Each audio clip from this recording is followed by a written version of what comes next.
વિદ્યાર્થી મિત્રો, સમય કેટલો થયો એ જાણવું અને જણાવવું ખૂબ જ મહત્વનું છે. સમય એ આપણા જીવન વ્યવહારમાં ખૂબ જ અગત્યનું સ્થાન ધરાવે છે. આજે આપણે સમયની સંસ્કૃતિમાં અભિવ્યક્તિ કરીશું.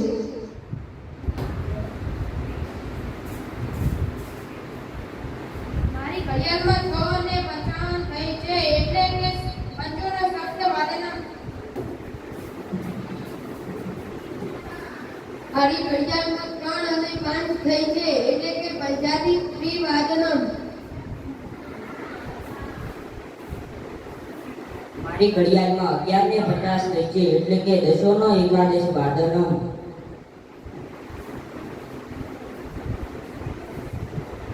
મારી ઘડિયાળમાં 2:30 વાગ્યા છે, એટલે કે 12:02 વાગ્યાનો.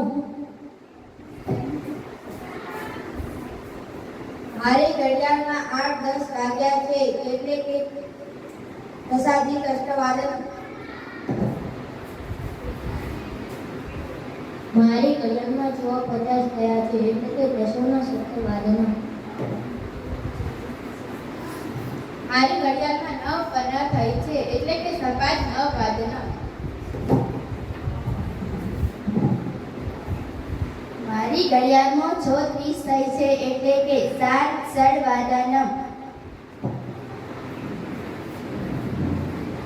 મારી ઘડિયાળમાં 3:45 થઈ છે, એટલે કે 5:04 વાગ્યાના.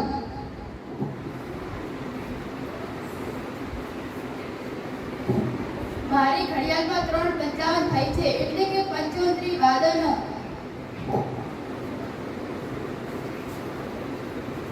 મારી ઘડિયાળમાં 2:15 થઈ છે, એટલે કે 20 વાગ્યાનો.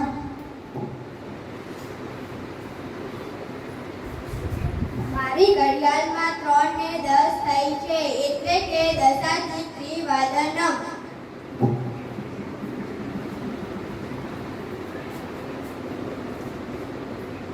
મારી ઘડિયાળમાં 12:10 થઈ છે, એટલે કે 10:10 વાગ્યાના.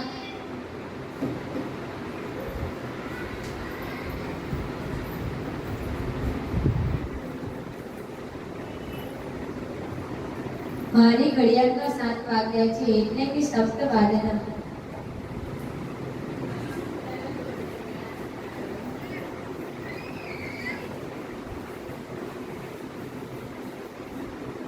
મારી ઘડિયાળમાં 7:50 થઈ છે, એટલે કે 10:09 વાગ્યાના.